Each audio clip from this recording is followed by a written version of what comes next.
Hablemos de tus primeras publicaciones en esos inicios de tus años juveniles, universitarios. Contanos. Yo había presentado un manuscrito cuando tenía esa época en Buenos Aires. Ese manuscrito que le presenté a José Donoso también lo presenté a Guten Tag, y se llamaba Cristales en la Noche, ¿no? Eran textos breves, eran microrelatos, y Guten Tag lo rechazó con razón. Ahora le das la razón. Le doy la razón, sí, porque eran todavía cuentos muy primerizos, pero algunos de esos los salvé y fueron la base para mi primer libro de cuentos, que fue Las Máscaras de la Nada. Entonces seguí trabajando esos cuentos y ahí gané un concurso de cuento en Buenos Aires, de mi universidad, la Universidad del Salvador en Buenos Aires. Y yo estaba en la gloria porque decía, si le puedo ganar a los argentinos, que son como, para mí eran como lo máximo, aparte de que son buenos, ellos mismos se hacen la propaganda así, entonces te intimidan. Pues entonces en mi universidad gané un concurso de cuentos y a mí me dio muchísimo, fue un golpe muy fuerte de autoestima que me ayudó a retrabajar esos cuentos que habían sido rechazados, y así con el primer manuscrito publiqué en 1990 Las Máscaras de la Nada. En ese entonces estaba escribiendo mi primera novela, Días de Papel, que la envié al concurso Eric Guten Tag el 91 y ganó, y fue publicada en el 92. O sea que, ¿qué más podía pedir? Tenía 25 años y comencé, digamos, bien, porque tenía ya 2 libros publicados. Y un premio. Muy rápidamente, el premio que en ese momento era el más importante en Bolivia, entonces fue un buen despegue, digamos, ¿no?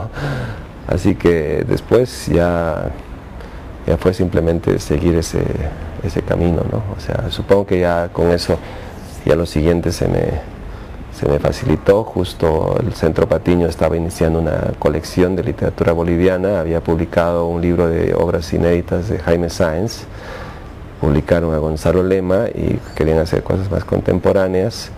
Entonces les di mi siguiente libro, mi segundo libro de cuentos, que salió en 94, que fue Desapariciones. Entonces fue en 90, 92, 94. Y luego poco después llegó Alfaguara a Bolivia y comencé a publicar con Alfaguara el 98, ¿no? Y fue Alfaguara la que sacó mis libros de Bolivia, ¿no? Cuando publiqué el libro de cuentos Amores Imperfectos en 98. El primer país en el que distribuyeron ese libro fuera de Bolivia fue Perú, que llevaron 400 ejemplares, y a partir de ahí, digamos, comenzó mi carrera fuera de Bolivia.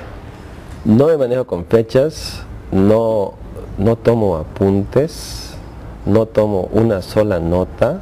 Yo sé que hay atavismos, supersticiones, y una de mis supersticiones siempre ha sido, o una de mis reglas es que yo confío mucho en el proceso de la escritura, en el trabajo del inconsciente. Entonces yo digo, no me importa tanto recordar exactamente esta conversación que tengo contigo, sino que para la ficción me interesa más que esa conversación se mezcle con otros recuerdos o cosas que tengo aquí adentro, y que cuando salga como ya tergiversado, procesado de otra manera.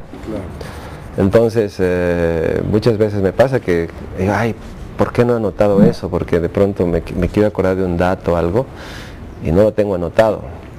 Entonces, qué sé yo, por ejemplo, en la última novela, en Iris, parte de la novela hay como 9, como parte de la novela es también una novela minera, hay como 9 relatos que están relacionados con las minas.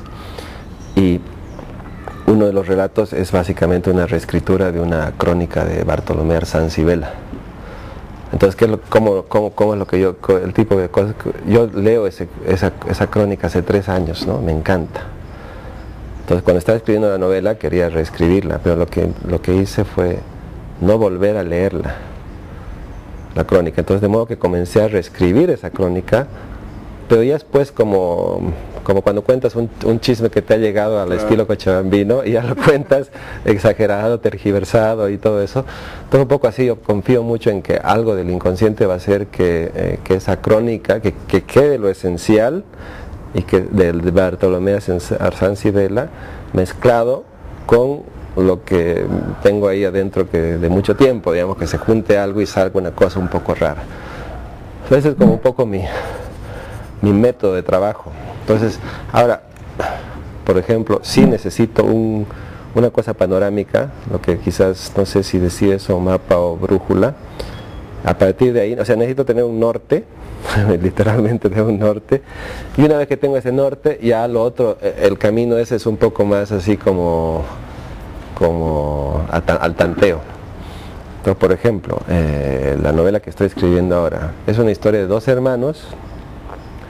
Lo que sé es que son dos hermanos, que uno tiene 12 años y el otro 9, y que son hijos del director de una cárcel en Iris, digamos, ¿no? Entonces me interesaba explorar cómo en este mundo que he inventado en Iris, en este mundo medio de ciencia ficción y qué sé yo, que yo había escrito la novela Iris, que es una novela de guerra, una novela así medio épica. Entonces pensé hacer una cosa opuesta, quería hacer una novela mucho más con una especie de educación sentimental, o sea, ¿qué significa crecer en un lugar así, un lugar remoto, hostil, tóxico, al lado de una prisión de máxima seguridad, con dos chiquitos que son, no sé, pues simplemente están ahí de manera inocente aprendiendo cosas del lugar? Pues ese es su mundo, ellos viven ahí, su casa. Entonces tengo esa estructura y más o menos sé cómo va a terminar la novela.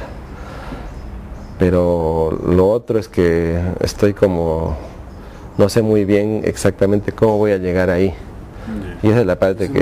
Más intuitivo. Esa es la parte más intuitiva, ¿no? Que más o menos, digamos, tengo ciertas ideas que me ayudan a comenzar. Entonces comenzó la novela, llegaba a las 60 páginas.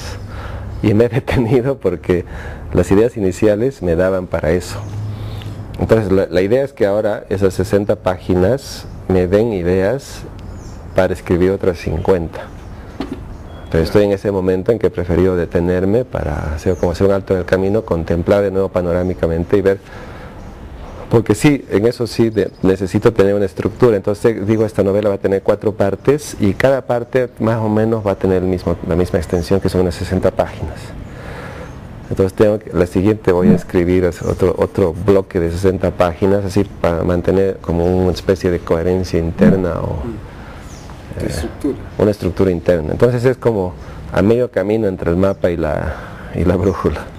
¿Cuál es tu proceso creativo? ¿Cómo funcionas al momento de escribir una novela? ¿Te pones plazos, te pones fechas, tenés una estructura armada, un mapa conceptual de ideas? ¿Cómo funciona en vos ese proceso de la escritura? Yo tengo muchos espacios porque tengo una vida que es bien itinerante, o sea, nómada. Sí, y sí tengo mucha facilidad para concentrarme, no necesito tener muchos rituales y soy de los que puede, digamos, no necesito tampoco, o sea, mi pareja Liliana se hace la burla porque dice que yo me despierto, me pongo los lentes y es como que ella es como que puede tardar unos 45 minutos y yo ya estoy desayunando, ya estoy viendo las noticias, o sea, como que sin transición. Lo mismo me pasa con la escritura, que de pronto veo que tengo 2 horas libres o 3 horas libres y me siento a aprovecharlas. No sé si creo que eso me ha hecho desde el momento en que me he vuelto así, desde el momento en que fui padre por primera vez. Porque hasta ese entonces creo que tenía mucho más margen de tiempo, entonces sí tenía una vida más así de escribir muchas horas y qué sé yo. Luego las horas se me acortaron, el trabajo también me acortó horas, entonces me he vuelto mucho más flexible con mi tiempo, en el sentido de que si veo que hay un espacio libre, lo hago.